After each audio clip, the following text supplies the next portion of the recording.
আসসালামু আলাইকুম ওয়া রাহমাতুল্লাহি ওয়া বারাকাতুহু। নাহমাদুহু ওয়া নুসাল্লি আলা রাসূলিহিল কারীম। আম্মা বা'দু ফাআউযু বিল্লাহি মিনাশ শাইতানির রাজীম। বিসমিল্লাহির রাহমানির রাহিম। আফালা ইয়াতাদাব্বারুনাল কুরআন আম আলা কুলুবিন আকফালুহা। সাদাকাল্লাহুল আযীম। রব্বি ইশরাহ লি সাদরি ওয়া ইয়াসসির লি আমরি ওয়াহলুল উকদাতাম মিন লিসানি ইয়াফকাহু কওলি।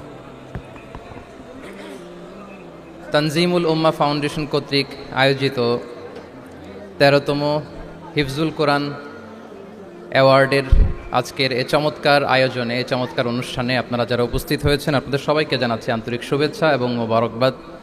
আহলান ওয়া সাহলান ওয়া মারহাবান বিকুম ফি হাযাল লিকা আত-তাইয়্যিব আল মুবারাক। আমি শুরুতেই আল্লাহ রাব্বুল ইজ্জা ওয়াল জালালের দরবারে শুকরিয়া জ্ঞাপন করছি, যিনি আমাদেরকে এরকম চমৎকার একটি বরকতময় প্রোগ্রামে একত্রিত করেছেন। আমরা সবাই পড়ছি কালিমাতুশ শুকর, আলহামদুলিল্লাহ। আল্লাহ তাআলার দরবারে শুকরিয়া জ্ঞাপনের পাশাপাশি আমি আজকের প্রোগ্রামের যারা অর্গানাইজার, আয়োজক, তাদেরকে অন্তরের অন্তঃস্থল থেকে শুকরিয়া জানাতে চাই এরকম চমৎকার প্রোগ্রামে আমাকে ইনভাইট করবার জন্য। আমি অত্যন্ত সম্মানিত বোধ করছি এরকম চমৎকার একটি কোরআনের প্রোগ্রামে অংশগ্রহণ করার সুযোগ পেয়ে। আজকের প্রোগ্রামে উপস্থিত আছেন তানজিমুল উম্মাহ ফাউন্ডেশনের সম্মানিত পরিচালনা পর্ষদ, উপস্থিত আছেন তানজিমুল উম্মাহ ফাউন্ডেশনের সম্মানিত শিক্ষকবৃন্দ, শুভাকাঙ্ক্ষীবৃন্দ, অভিভাবক মণ্ডলী এবং হেফজ কমপ্লিট করা শিক্ষার্থী বন্ধুরা, সাংবাদিক বন্ধুরা, ভলান্টিয়ার্স, আমি সবাইকে আবারও অন্তরের অন্তঃস্থল থেকে শুভেচ্ছা জানিয়ে শুরু করছি। শুরুতে আমি আজকের প্রোগ্রামের যারা মধ্যমণি, যারা হুফাজুল কোরআন, যারা অ্যাওয়ার্ড রিসিভ করেছে, তাদেরকে আমি অফিশিয়ালি কংগ্রেচুলেট করতে চাই, অভিনন্দন জানাতে চাই যে তোমরা অনেক বড় একটি অর্জন ইতিমধ্যে সম্পন্ন করেছো, আলহামদুলিল্লাহ। এটা একটা হিউজ মাইলস্টোন। এটা যে কত বড় একটা নেয়মা বা সৌভাগ্য, এটা কল্পনা করা যায় না। যে কোরআনকে বলা হয় এটা বিয়ন্ডলেস, বাউন্ডলেস, বটমলেস, মহাবিশ্বের মহাবিশ্বয় মহাগ্রন্থ আল কোরআন আল কারীমকে তোমরা তোমাদের সিনায় ধারণ করেছো। এটা অনেক বড় সৌভাগ্যের একটা ব্যাপার। আল্লাহ তাআলা ইরশাদ করছেন, ইন্না নাহনু নাযালনা যিকরা ওয়া ইন্না লাহু লাহাফিযুন। নিশ্চয় আমি এই কোরআনকে নাজিল করেছি এবং এই কোরআন আল কারীমকে সংরক্ষণের দায়িত্ব আমি নিজেই নিয়েছি। কোরআন আল কারীমকে পৃথিবীতে প্রিজার্ভ করা বা সংরক্ষণ করা এটা আল্লাহ তাআলা তোমাদের মাধ্যমে করেছে, আলহামদুলিল্লাহ সুম্মা আলহামদুলিল্লাহ। এটা অনেক বড় সৌভাগ্যের ব্যাপার এবং সবার নসিবে এটা থাকে না। যাদেরকে আল্লাহ তাআলা পছন্দ করেন, যারা চুজেন পার্সোনালিটি টু আল্লাহ সুবহানাহু ওয়া তাআলা, শুধুমাত্র কেবলমাত্র একমাত্র তাদেরকেই আল্লাহ তাআলা এই সৌভাগ্য দান করেন। তো এই যে মাইল ফলক তোমরা স্পর্শ করেছো, এটা তোমাদের জীবনের অনেক বড় একটা অর্জন এবং নানা ধরনের খুশ নসিব তোমাদের ব্যাপারে ঘোষিত হয়েছে হাদিসে। আল মাহিরু বিল কোরআন মা আসসাফারাতিল কিরামিল বারারা ইকরা ওয়ারতাকি ওয়ারাত্তিল কামা কুনতা তুরাত্তিলু ফিদ দুনিয়া ফাইন্না মানজিলাতাকা ফি আখিরি আয়াতিন তাকরাউহা। আজকের এই অ্যাওয়ার্ড গিভিং সেরিমনিতে এসে তোমাদের কত ভাল লাগছে। সবার চেয়ে তোমরা আলাদা, স্পেশাল পোশাক তোমাদের জন্য ক্রেস্ট দেয়া হয়েছে, সামনে এসে ফটো সেশনে অংশগ্রহণ করছো। এর চেয়েও অনেক বড় একটা কনফারেন্সে, এর চেয়েও অনেক বড় একটা কনভেনশন হলে, এর চেয়ে অনেক বড় আয়োজন করে সেদিন তোমাদেরকে বলা হবে ইকরা ওয়ারতাকি ওয়ারাত্তিল কামা কুনতা তুরাত্তিলু ফিদ দুনিয়া। পড়ো, ধীর স্থির ভাবে পড়ো, যেমনি দুনিয়াতে পড়তে তার তিলের সাথে। ঠিক যতটুকু পড়বে ততটুকু করবা, আল্লাহর সান্নিধ্য তোমরা পাবে। যতটুকু পড়বে ঠিক ততটুকু জান্নাতে তোমাদের ভবনগুলো উঁচু হতে থাকবে। আল্লাহু আকবার। এখন তোমাদের কেমন ফিল হচ্ছে? এই দুনিয়াতেই যদি এত চমৎকার অ্যাওয়ার্ড গিভিং সেরিমনিতে তোমাদেরকে সম্মান দেওয়া হয়, সেদিনের সেই প্রোগ্রামে যদি তোমরা অংশগ্রহণ করতে পারো, কেমন লাগবে তোমাদের বলো? হাফেজ যারা হয়েছো, হেফজ কমপ্লিট করেছো, আমার শিক্ষার্থী বন্ধুরা, তোমাদের কেমন লাগবে সেদিন বলো? ভাল লাগবে সেদিন? আমরা সেদিনের সেই মাহেন্দ্রক্ষণে যেন আমরা রিওয়ার্ডেড হতে পারি, পুরস্কৃত হতে পারি, সেই প্রত্যাশা আমরা আল্লাহর কাছে রাখছি। আমরা সবাই পড়ছি আল্লাহুম্মা আমিন। তো এই যে বিশাল এক কর্মযজ্ঞ তোমরা শেষ করেছো, আল্লাহর কালামকে তোমরা হেফজ করেছো, এখানেই শেষ নয়। This is just beginning. এটা কেবল শুরু। এটা কেবল কি? এটা কেবল শুরু। এই যে মাইল ফলক তোমরা স্পর্শ করেছো, এরপরে অনেক দূর তোমাদেরকে যেতে হবে। মাইলস টু গো, অনেক দূর যেতে হবে। এখন যেটা তোমাদের করতে হবে, কনসিস্টেন্ট রিভিশনে থাকতে হবে, মোরাজা করতে হবে এই কোরআনকে। এই কোরআনকে হেফজ করে ফেলা এটা সহজ, কিন্তু এটাকে টিকিয়ে রাখা বড্ড কঠিন। আমরা অনেক হাফেজে কোরআনদের সাথে পরিচয় হয়, তারা বলে যে শেখ হেফজ করেছিলাম কিন্তু এখন মনে নাই, ভুলে যায়। তো হেফজ করে ফেলাটা সহজ, কিন্তু এটা সিনায় রাখা মরণ অবধি, যতদিন দুনিয়াতে বেঁচে থাকি ঠিক ততদিন এই কোরআনকে প্রিজার্ভ করা, সিনাতে রাখা, এটা বড্ড কঠিন, অনেক বড় চ্যালেঞ্জ এটা তোমাদের জন্য। সো এই continuous revision of the holy Quran, এটা তোমাদের লাগবে। আল মুদাওয়ামাতু আলা কিরাআতিল কোরআন, প্রতিদিন ডেইলি বেসিসে এটা তোমাদের ডেইলি ওজিফা করে নিতে হবে। আমি সম্মানিত অভিভাবকবৃন্দ যারা আছেন তাদেরকেও বলবো যে এটা একটা টিম ওয়ার্ক, আপনাকেও হেল্প করতে হবে এখানে। আপনার বাচ্চা কোরআন তেলাওয়াত করবে, আপনাকে শোনাবে, আপনি তাদেরকে শোনাবেন। এই টিম ওয়ার্কের মধ্য দিয়ে এই কোরআন প্রিজার্ভ হবে, এটা থাকবে। এটা বড্ড জটিল। কোরআন হেফজ করা সহজ, কিন্তু এটাকে ধরে রাখা খুবই কঠিন। সো তোমাদের জন্য first and foremost reminder tonight, প্রথম রিমাইন্ডার হচ্ছে যে রেগুলার বেসিসে এই কোরআনকে মোরাজা করতে হবে, তা না হলে এই কোরআন থাকবে না। এবং আল্লাহ রাসূল সাল্লাল্লাহু আলাইহি ওয়া আলিহি ওয়াসাল্লাম তিনি ওসিয়ত করেছেন, তিনি বলেছেন তাআহাদুল কোরআন ফা ইন্নাহু আশাদ্দু তাফাল্লুতান মিনাল ইবিলি ফি উকুলিহা। তোমরা কোরআনকে ডেইলি রিভাইজ করো। যারা তোমরা হেফজ কমপ্লিট করেছো, হাফাজাতুল কোরআন, তোমাদেরকে উদ্দেশ্য করে আল্লাহ রাসূল সাল্লাল্লাহু আলাইহি ওয়া আলিহি ওয়াসাল্লাম বলেন যে তাআহাদুল কোরআন, তোমরা ডেইলি বেসিসে কোরআনকে কি করো? রিভাইজ করো, রিভিশন দাও, মুরাজা করো, এটাকে সম্মান করো। ফাইন্নাহু আশাদ্দু তাফাল্লুতান মিনাল ইবিলি ফি উকুলিহা, কেননা পোষ মানানো হয়নি এরকম কোনো বন্য উট যদি এটার রশি ছেড়ে দেওয়া হয়, এটা যেমনি ছুটে পালায়, দৌড়ে পালায়, এটারে ফিরে আনা যেমনি কঠিন, কোরআন হেফজ করার পরে, মুখস্থ করার পরে কেউ যদি ভুলে যায়, ওইটারে আবার রিভাইভ করা তার চেয়েও বেশি কঠিন। তো এই জন্য ডেইলি বেসিসে রিভাইজ করতে হবে। এবং আল্লাহ রাসূল সাল্লাল্লাহু আলাইহি ওয়া আলিহি ওয়াসাল্লাম তিনিও যাতে ভুলে না যান, বারবার কোরআন পড়তেন, বারবার রিভাইজ করতেন। রাসূল সাল্লাল্লাহু আলাইহি ওয়াসাল্লামের কষ্ট হয়ে যেত, ফলে আল্লাহ তাআলা বলেছেন লা তুহাররিক বিহি লিসানাকা লিতা'জালা বিহি ইন্না আলাইনা জামাআহু ওয়া কুরআনা ফাইদা ক্বরানাহু ফাত্তাবি' কুরআনা। নবী, আপনি তাড়াহুড়ো করে, এত কষ্ট, এত প্রেশার আপনার উপর নেওয়ার দরকার নেই, আমি আপনাকে পড়িয়ে দেব। জিবরিল যখন পড়ে শুধু ফলো করেন, সেটা একবার পড়ে নিন, মুখস্থ আমি আল্লাহ করে দেব। সানুকরিউকা ফালা তানসা, আপনি আর ভুলবেন না। এরপরেও আল্লাহ রাসূল সাল্লাল্লাহু আলাইহি ওয়া আলিহি ওয়াসাল্লাম রেগুলার বেসিসে কোরআন পড়তেন, সাহাবাদেরকে কোরআন শোনাতেন, আবার সাহাবাদের কাছ থেকে কোরআন শুনতেন। সো এই কোরআনকে যদি তোমরা তোমাদের সিনায় আজীবনের জন্য রেখে দিতে চাও সযত্নে, তোমাদেরকে রিভিশন দিতে হবে। এখন খুব বেশি বেশি revise and revise, revise after revise তোমাকে দিতে হবে। এবং সারা বছর কোরআনের যতটুকু নাজিল হতো, আল্লাহ রাসূল সাল্লাল্লাহু আলাইহি ওয়া আলিহি ওয়াসাল্লাম রমাদান আল মুবারাকে জিবরিল আলাইহিস সালামের সাথে রিভিশন করতেন। সারা বছর যা নাজিল হলো, এটা আল্লাহ রাসূল সাল্লাল্লাহু আলাইহি ওয়াসাল্লাম জিবরিল আলাইহিস সালামকে শোনাতেন, আবার জিবরিল আলাইহিস সালাম আল্লাহ রাসূল সাল্লাল্লাহু আলাইহি ওয়াসাল্লামকে অতটুকু শোনাতেন। যে বছর তিনি ইন্তেকাল করবেন, ওই বছর দুইবার তিনি গোটা কোরআনকে জিবরিল আলাইহিস সালামের সামনে পেশ করেছেন, শুনিয়েছেন। আবার জিবরিল আলাইহিস সালাম দুইবার আল্লাহর হাবিব সাল্লাল্লাহু আলাইহি ওয়া আলিহি ওয়াসাল্লামকে শুনিয়েছেন। আল্লাহু আকবার। তাহলে এটাই হচ্ছে সুন্নাহ। তিনি তো পৃথিবীর প্রথম হাফেজ নাকি? আল্লাহ রাসূল সাল্লাল্লাহু আলাইহি ওয়াসাল্লাম প্রথম হাফেজ ছিলেন না? উনি রেখেছেন কিভাবে কোরআনকে? প্রিজার্ভ করেছেন কিভাবে? রিভিশনের মাধ্যমে, রিভিশন এন্ড রিভিশন। তাহলে the first and foremost reminder for tonight in this ceremony for all of you today, you have to revise a lot, you have to recite a lot. প্রতিদিন recite করতে হবে, প্রতিদিন revise দিতে হবে। এটা আমাদের মনে থাকবে তো নাকি? শিক্ষার্থী বন্ধুরা আওয়াজ করো, মেক এ নয়েজ, মনে থাকবে ইনশাআল্লাহ বিইذনিল্লাহ। তাহলে প্রথম কাজ হচ্ছে আমাদেরকে রিভাইজ করতে হবে। পাশাপাশি এই যে 114 সূরা তোমরা এই সিনার ভিতরে নিয়ে নিলা, মুখস্থ করে ফেললা, আল্লাহ তাআলা যা বলার তিনি সব এই কোরআনে বলে দিয়েছেন, নতুন করে আর কিছু বলবেন না। এটা তো দ্য লেটেস্ট রিভিলেশন, এরপরে আর কোনো ওহী আসবে না, প্রত্যাদেশ আসবে না। ফলে আল্লাহ তাআলা আমাদেরকে যা বলার সব বলে দিয়েছেন। মুখস্থ করার বড় কাজ এখন যেহেতু শেষ, এবার আমরা বোঝার জন্য উঠে পড়ে লাগবো। কোরআনকে বুঝতে হবে আমাদের মাতৃভাষায়। এই কোরআনের মর্মবাণী, মর্মার্থ, আল্লাহ তাআলা কি ডুজ এন্ড ডোন্টস আমাদের জন্য দিয়েছেন, কি করা যাবে কি করা যাবে না সব তিনি বলে দিয়েছেন। এটা আমাদেরকে বুঝতে হবে। আমরা গত বছর একটা বই লিখেছি এক নজরে কোরআন নামে।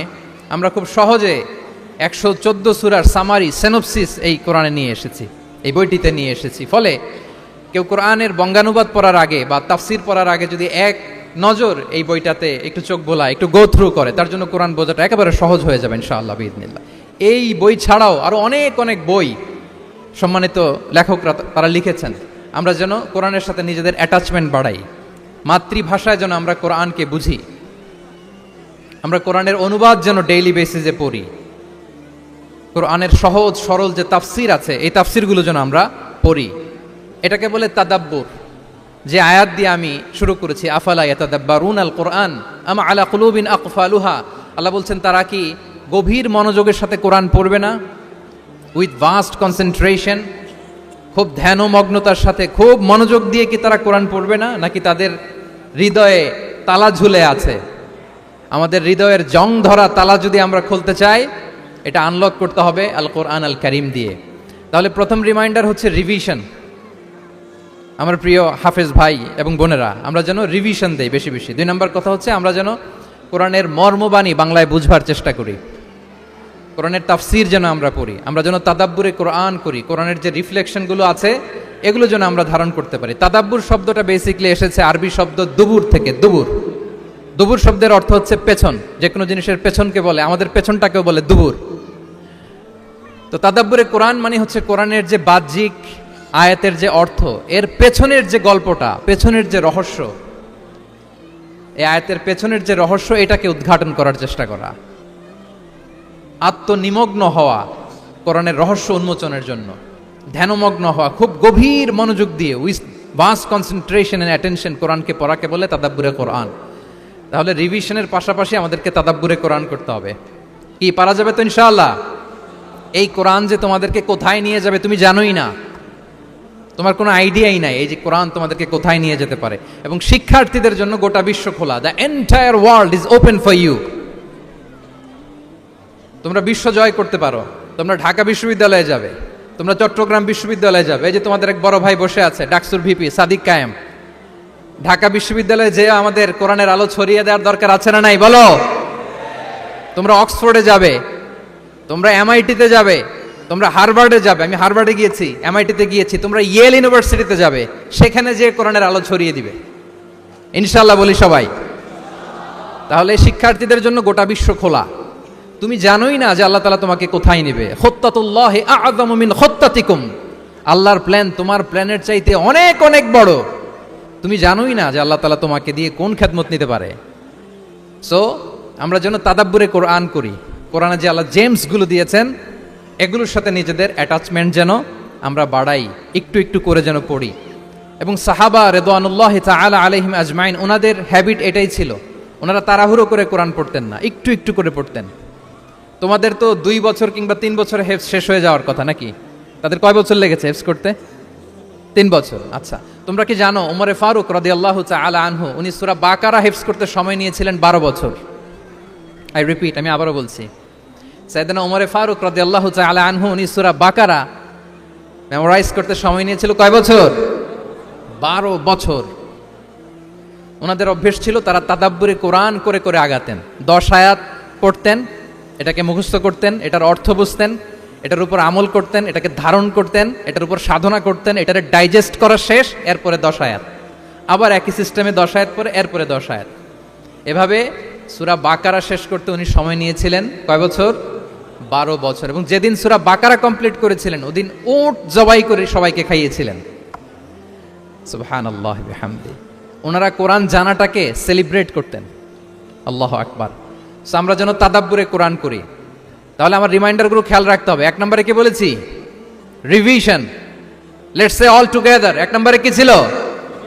রিভিশন। 2 নম্বরে তাদাব্বুরে কোরআন। সবাই বলি 2 নম্বরে কি ছিল?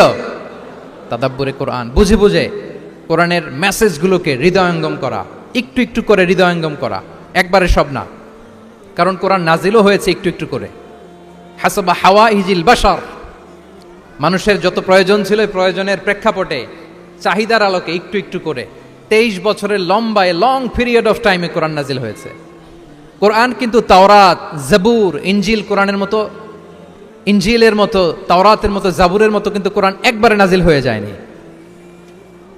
তাওরাত, জাবুর কিন্তু একবারে এট এ টাইমে নাজিল হয়েছে, কিন্তু কোরআন নাজিল হয়েছে কত বছরের সময় নিয়ে? 23 বছর, 23 ইয়ার্স, 23 বছরের লং পিরিয়ড অফ টাইম নিয়েছে।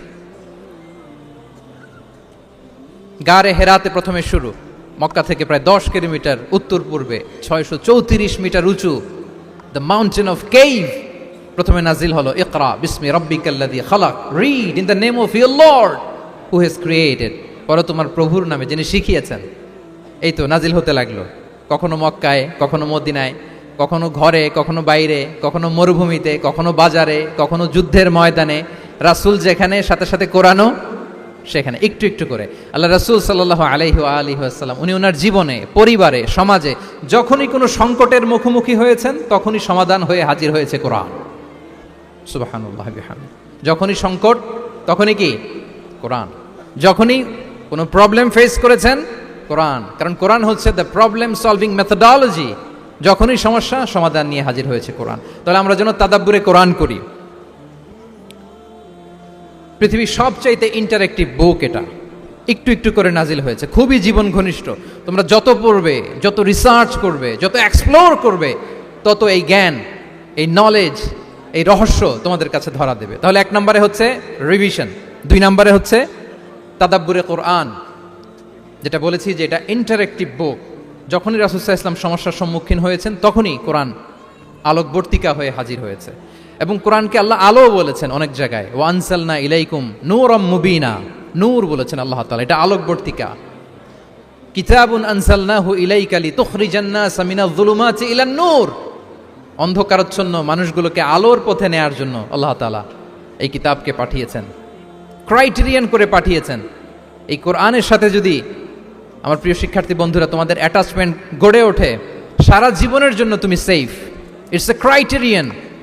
কোরআন পড়লে, কোরআন জানলে কোনটা সত্য কোনটা মিথ্যা কোরআনের লেন্স দিয়ে তুমি পরখ করতে পারবে। এটাকে আল্লাহ তাআলা বলেছেন আল ফুরকান, তাবারাকাল্লাযী নাযালাল ফুরকানা আলা আবদিহি লিয়াকুনা লিল আলামিনা নাযীরা। ফুরকান মানে the criterion, it differentiates between right and wrong, কোনটা সত্য কোনটা মিথ্যা, কোনটা ভালো কোনটা মন্দ। এটা কোরআনের লেন্স দিয়ে যদি তুমি পরখ করো, তোমার জন্য গোটা বিশ্বটা সহজ হয়ে যাবে, কোনটা সত্য তুমি সহজেই বুঝতে পারবে। তাহলে আমরা ডেইলি বেসিসে রিভিশন দিব, আমরা কোরআনের সাথে নিজেদের অ্যাটাচমেন্টকে বাড়াবো। রেগুলার বেসিসে আমরা তাদাব্বুরে কোরআন করব। কি করব? তো ইনশাআল্লাহ সবাই একসাথে আওয়াজ করে পড়ে ইনশাআল্লাহ। বিশাল এক কর্মযজ্ঞ তোমরা শেষ করেছো, এবার নতুন কর্মযজ্ঞের পথে তোমরা হাঁটবে। কোরআন তোমরা মেমোরাইজ করেছো এবং এখন জ্ঞানের অন্যান্য যে ব্রাঞ্চ আছে, শাখা প্রশাখা আছে, সেগুলোতে তোমরা বিচরণ করবে। জ্ঞানার্জনের একটা মূলনীতি তোমাদের সাথে আজকের এই প্রোগ্রামে শেয়ার করে আমি আমার সংক্ষিপ্ত আলোচনা শেষ করব। ইসলামিক জ্ঞান হোক কিংবা কনভেনশনাল জ্ঞান হোক, জ্ঞানার্জনের জন্য 3টা বিষয় অপরিহার্য, এটা আমাদের খেয়াল রাখতে হবে। আমি তোমাদের মনোযোগ আকর্ষণ করছি, 3টি জিনিস জ্ঞানার্জনের জন্য অপরিহার্য। 1 নম্বর হচ্ছে বিনয়, 2 নম্বর হচ্ছে সফর, 3 নম্বর হচ্ছে সবর। আই রিপিট, আমি আবারও বলি, জ্ঞানার্জনের জন্য 3টা জিনিস লাগে, এটা যে কোনো জ্ঞান হোক, লাগবেই, ইটস এ মাস্ট, কম্পালসারি। 1 নম্বরে হচ্ছে বিনয়, 2 নম্বরে সফর, 3 নম্বরে সবর। এবার আমি জিজ্ঞেস করি, তোমাদের মুখ থেকে আমি শুনতে চাই, বলো জ্ঞানার্জনের জন্য অপরিহার্য বিষয় কয়টা? 1 নম্বরে বিনয়, 2 নম্বরে সফর, 3 নম্বরে সবর। এই 3টাই লাগবে। বিনয়ী হইতে হবে, ডাউন টু আর্থ হইতে হবে। বিনয়ী না হলে, মুতাওয়াদি না হলে আল্লাহ তাআলা এলেমের নূর দিয়ে ওই ব্যক্তিকে ধন্য করেন না। বিনয়ী হইতে হবে। বলা যাবে না যে আমি সব শিখে ফেলছি, আমি সব জানি, আসলে কিছুই জানি না, আসলে কিছুই জানি না। অনেক পড়াশোনা করার একটা বড় সুবিধা হচ্ছে আমি যে কিছুই জানি না এটা জানা যায়। যারা অনেক পড়াশোনা করে, গভীর জ্ঞান অর্জন করে, অনেক পড়াশোনা করার একটা বড় ফায়দা হচ্ছে যে এটা জানা যায় সব শেষে যে আমি কিছুই জানি না। আবু নওয়াস একটা চমৎকার কবিতা লিখেছেন, উনি বলেছেন ফাকুল লিমান ইয়াদঈ ফিল ইলমি ফালসাফাতান হাফিজতা শাইআন ওয়া গাবাত আনকা আশিয়াউ, যে বলে যে আমি সব জানি, তুমি তার বৃদ্ধাঙ্গুলি দেখিয়ে বলো তুমি কিছুই জানো না, তুমি অল্প কিছু জেনেছো, মহাবিশ্বের অনেক রহস্য তোমার কাছে এখন অধরা, এখনো অধরা, অজানা। ওয়া ফাওকা কুল্লি যী ইলমিন আলিম, জ্ঞানীর উপরও জ্ঞানী আছে, জাননেওয়ালার উপরও জাননেওয়ালা আছে। তাহলে বিনয় যেন আমাদের পোশাক হয়, আমরা যেন বিনয়ী হই। আমরা যার কাছ থেকে নলেজ নিব, ইলম নিব, তার কাছে বিনয়ী হইতে হবে। যেই পাত্রে পানি ঢালবো এটা থাকবে নিচে, আর যেই গ্লাস থেকে ঢালা হবে ওইটা থাকে উপরে। মুসা আলাইহিস সালাম একবার বনি ইসরাইলের মাঝে আলোচনা করছিলেন, হঠাৎ এক লোক বলে যে ইয়া নবী আল্লাহ মান আ'লামু ফিল আরদ, বর্তমান পৃথিবীতে সবচেয়ে বড় জ্ঞানী কে? তো মুসা আলাইহিস সালাম খুব বেশি ভাবনা চিন্তা না করে বলে ফেললেন আনা, আমি সবচেয়ে বড় জ্ঞানী। এটা ভুল বলেন নাই, কারণ যাকে আল্লাহ তাআলা ওহির জ্ঞানে ধন্য করেন তিনিই তো সবচেয়ে বড় জ্ঞানী। আনা, আমি সবচেয়ে বড় জ্ঞানী। তো আল্লাহ তাআলা এই রেসপন্সটা, এই আনসারটা পছন্দ করেন না। আল্লাহ তাআলা চাচ্ছিলেন মুসা আলাইহিস সালাম যদি বলতো যে আল্লাহই ভালো জানে বা আল্লাহু আ'লাম, আল্লাহই সবচেয়ে জ্ঞানী, এটা আল্লাহ পছন্দ করতেন। তো উনি যখন বলে ফেলছেন আমি, আল্লাহ বলে না মুসা, তুমি যে বলে ফেললে আমি সবচেয়ে বড় জ্ঞানী, তুমি তো সবচেয়ে বড় জ্ঞানী নও, তোমার চেয়ে বড় জ্ঞানী আছে। শুনে তো মুসা আলাইহিস সালাম অবাক, কি আমার চেয়ে বড় জ্ঞানী কোথায়? আল্লাহ বললেন ইযহাব ইলা মাজমাইল বাহরাইন, দুই সাগরের মিলনস্থলে যাও, ওখানে আমার এক বান্দা আছে ইসমুহু খাদির। ওই খাদির, যারে আমরা বাংলায় খিজির বলি আর কি, এই খিজির তোমার চেয়েও জ্ঞানী। আল্লাহু আকবার। আপনারা সূরা কাহফের তাফসীর পড়লে জানতে পারবেন। গেলেন, নৌকার মধ্যে বসা, হঠাৎ একটা চড়ুই পাখি এসে সাগরের পানি খাচ্ছে। অনেক, to make the long story short, বড় স্টোরিকে আমি ছোট করে বলছি। দুইজন নৌকায় বসা, একটা চড়ুই পাখি এসে সাগরের পানি খায়। তো খিজির আলাইহিস সালাম বললেন মুসা, চড়ুই পাখিটা দেখতে পাচ্ছ? মুসা আলাইহিস সালাম বললেন হ্যাঁ দেখতে পাচ্ছি। চড়ুই পাখি যে পানি খেলো এইমাত্র, এটা দেখেছো? হ্যাঁ দেখেছি। পানি খাওয়ার কারণে চড়ুই পাখির চঞ্চুতে, মানে ঠোঁটে যে একটু সাগরের ছিটে ফোটা পানি লেগেছে, দেখেছো? মুসা আলাইহিস সালাম বললেন হ্যাঁ দেখেছি। তো খিজির আলাইহিস সালাম বললেন এই যে সাগর থেকে, মহাসাগর থেকে পানি খাওয়ার কারণে চড়ুই পাখির ঠোঁটে সামান্য সাগরের ছিটে ফোটা পানি যতটুকু ঠোঁটে লেগে আছে, এটা হচ্ছে তোমার, আমার আর মহাবিশ্বে আমরা যারা আছি সবার জ্ঞান। আর এই পড়ে থাকা মহাসাগরের পানি হচ্ছে আল্লাহর জ্ঞান। চড়ুই পাখির ঠোঁটে লাগা পানি তোমার, আমার আর পৃথিবীর সবার, আমাদের যে জ্ঞান আল্লাহ দিয়েছেন এটা। আর মহাসাগরের পানিগুলো কার জ্ঞান? ওয়ামা উতিতুম মিনাল ইলমি ইল্লা কালিলা। আল্লাহ বলেন একেবারে একেবারে ভেরি লিটল, যত সামান্য জ্ঞান দিয়ে আমি তোমাদেরকে দুনিয়ায় পাঠিয়েছি। এজন্য আমি সব জানি, এটা আজকে থেকে আমরা আর বলবো? আমার শিক্ষার্থী বন্ধুরা নয়েজ করো, বলো আমরা বলবো আল্লাহু আ'লাম, আল্লাহ ভালো জানেন। সাহাবাদের এই বৈশিষ্ট্য ছিল, ওনারাও বলতেন আল্লাহু ওয়া রাসূলুহু আ'লাম, আল্লাহ এবং আল্লাহ রাসূল ভালো জানেন। এবং আমাদের ক্লাসিক স্কলারদের এই বৈশিষ্ট্যটা ছিল, অনেক প্রশ্নের উত্তর ওনারা দিতেন না। আমাদেরকে তো প্রশ্ন করলে আমরা হুটহাট উত্তর দিয়ে দিই। অন অ্যান অ্যাভারেজে 10টা প্রশ্ন করলে ইমাম মালিক এর মধ্যে অধিকাংশ প্রশ্নের উত্তরে বলতেন আনা লা আ'লাম, আমি জানি না। আমি জানি না এটা যখন আমরা বলতে শিখি, তখনই বেসিক্যালি আমরা নলেজেবল হয়ে উঠি, জ্ঞানী হয়ে উঠি। তাহলে জ্ঞানার্জনের জন্য অপরিহার্য কয়টা বিষয় বলেছিলাম, মনে আছে না? ঘটনা শুনতে শুনতে কয়টা মোট? 1 নম্বরে বিনয়। আমরা বিনয়ী হব। আওয়াজ করে বলি আমরা কি হব? আমরা বিনয়ী হব। এই যে আমরা কোরআন হেফজ করলাম, এরপরে তুমি যদি বুখারী হেফজ করো, মুসলিম হেফজ করো, এটা তোমার বাহ্যিক জ্ঞান অর্জন হয়েছে। জ্ঞানের দুইটা সাইড, একটা ইন্টারনাল নলেজ আর একটা হচ্ছে এক্সটার্নাল নলেজ। বাহ্যিক জ্ঞান এটা হয়েছে, আরেকটা আছে ইন্টারনাল নলেজ, এটাকে বলে অন্তর্নিহিত জ্ঞান। ইলমে লাদুন্নি ওয়া আল্লামনাহু মিন লাদুন্না ইলমা। এটা শুধু কোরআন হেফজ করলেই হয় না, এটা কোরআন পড়ার পরে, হাদিস পড়ার পরে, এগুলোর উপর আমল করার পরে, বছরের পর বছর সাধনা করার পরে আল্লাহ তাআলা কোনো ব্যক্তিকে ইলমের নূর দেন। এটা এত সহজ না। আমরা এক্সটার্নাল নলেজ, বাহ্যিক জ্ঞান খুব সহজেই রিসিভ করতে পারি, কিন্তু ইন্টারনাল নলেজ, যেটা অন্তর্নিহিত জ্ঞান, যেটা তোমার দূরদৃষ্টি বাড়াবে, তোমার ফেরাসাত বাড়াবে, তোমার বিচক্ষণতা বাড়াবে, তোমার ফার সাইটেডনেসকে বাড়াবে, ওই অন্তর্নিহিত জ্ঞানের জন্য বছরের পর বছর সাধনা করতে হয়। সো আমরা যেন বিনয়ী হই, এটা হচ্ছে নাম্বার 1। 2 নাম্বার কি বলেছিলাম? সফর। ফানজুরু কাইফা কানা আকিবাতুল মুকাজ্জিবিন। আল্লাহ বলে সফর করো, সিরু ফিল আরদ, ট্রাভেল করো। ট্রাভেল করলে তোমার চোখ খুলে যাবে। তুমি যদি পেট্রাতে যাও, জর্ডানের পেট্রায়, তোমার চোখ খুলে যাবে। তুমি যদি ফেরাউনের লাশ দেখে আসো, তুমি অবাক হয়ে যাবে। তুমি যদি জর্ডানের ডেড সি ঘুরে আসো, তুমি অবাক হয়ে যাবে। হাজারটা বই পড়ে তুমি ওই জ্ঞান অর্জন করতে পারবে না, যেই জ্ঞান তুমি ট্রাভেলিং করে অর্জন করতে পারবে। তাহলে ভ্রমণ করতে হবে। আর 3 নম্বরে কি বলেছিলাম? সবর, মানে হার্ড ওয়ার্কিং হইতে হবে। পরিশ্রমের কোনো বিকল্প নাই। There is no alternative to be hard working. কোনো বিকল্প নেই, হার্ড ওয়ার্ক তোমাকে করতেই হবে। এটাই সবর। এই 3টা প্রশিক্ষণই আল্লাহ তাআলা মুসা আলাইহিস সালামকে দিয়েছিলেন। লম্বা ঘটনা, তিনি খিজির আলাইহিস সালামের সাথে সফরও করেছেন, ওনার কাছে যে বিনয়ী হয়েছেন। তারপরে বারবার উনি ধৈর্যহারা হয়ে যাচ্ছিলেন, আল্লাহ ধৈর্যেরও পরীক্ষা নিয়েছেন। তাহলে বিনয়, সফর এবং সবর, এই 3টা জিনিস জ্ঞান অর্জনের জন্য অপরিহার্য।